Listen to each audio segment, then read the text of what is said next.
som zvolnil tempo, pretože není materiál, ktorý by som potreboval, nejsou pracovní síly, které bych potřeboval, protože je začátek roku a všichni jsou vybukovaní na 200%. Momentálně teraz mám prichystané vlastně jakoby rošty kolem zdí. Mám pojezdy na koupelňovej straně, ale čekám na vodaře, který mi povie šírku priečky. No a to stejné bude tady, takže já ještě teraz zkusím prichystať vlastně pojezdy.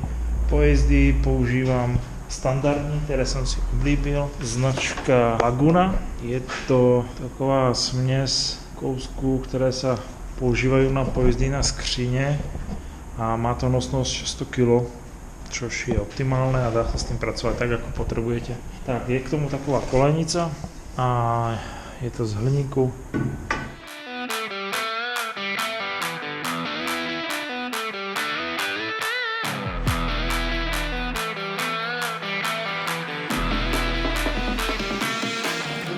No co dělat ze začátku projektu, když to stejně postupně pořád měníme, že? A kdo to mění?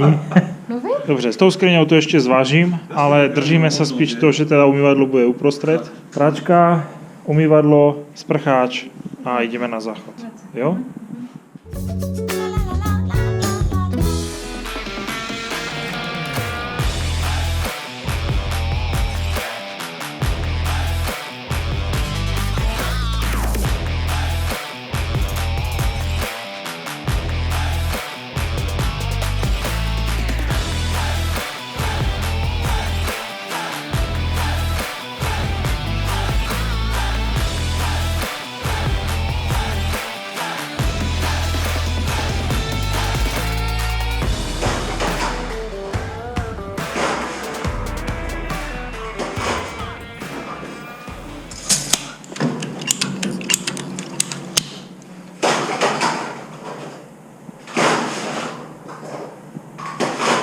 Má se úhel a vodě.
Takže teraz sme si dotlačili vzduch.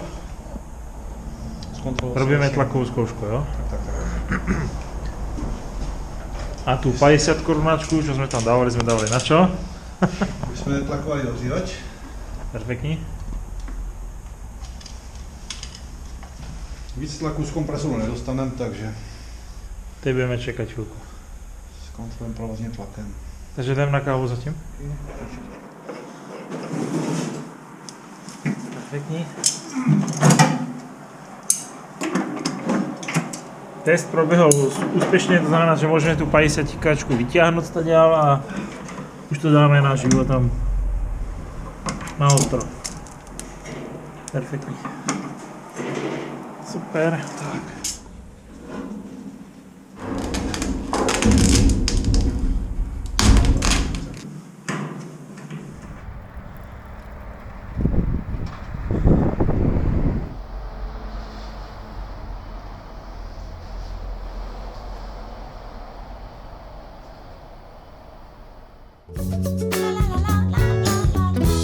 Vodu máme prichystanú a prichystanú na to, aby sme mohli zevnitř izolovať. Vyzerá to takhle.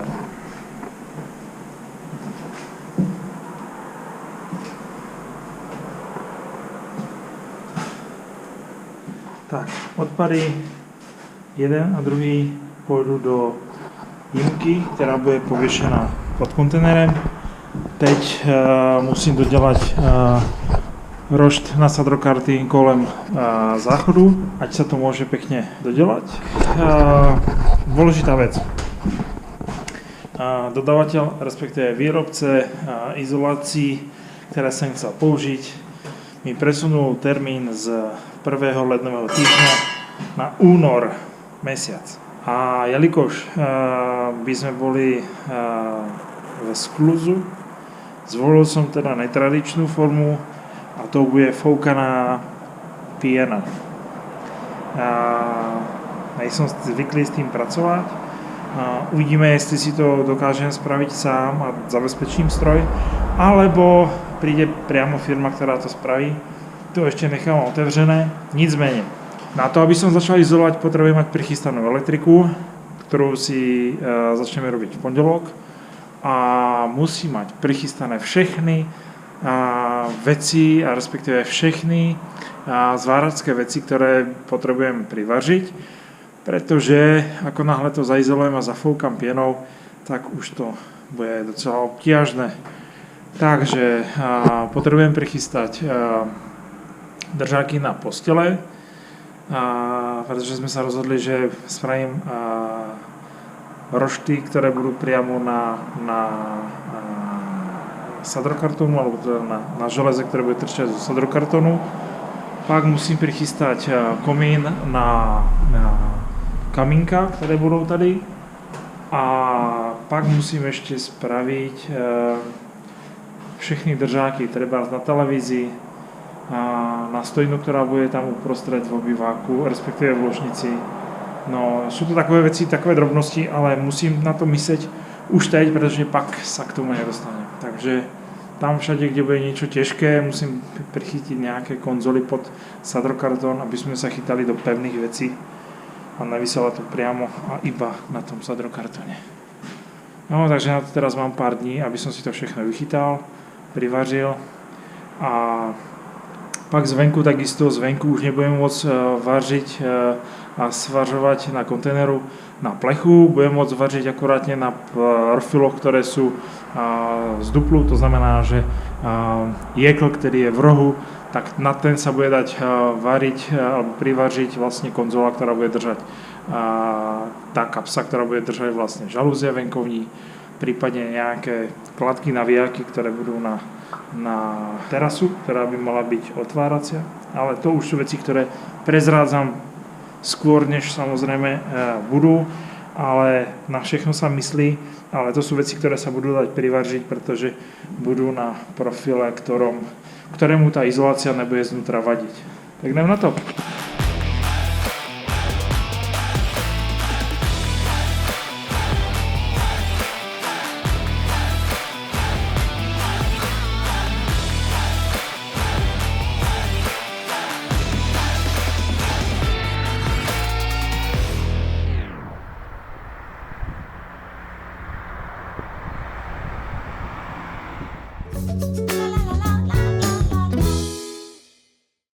elektrika vnitřní, kde vlastně máme rozvody světěl a zástrček. Mám přichystanou rekuperaci.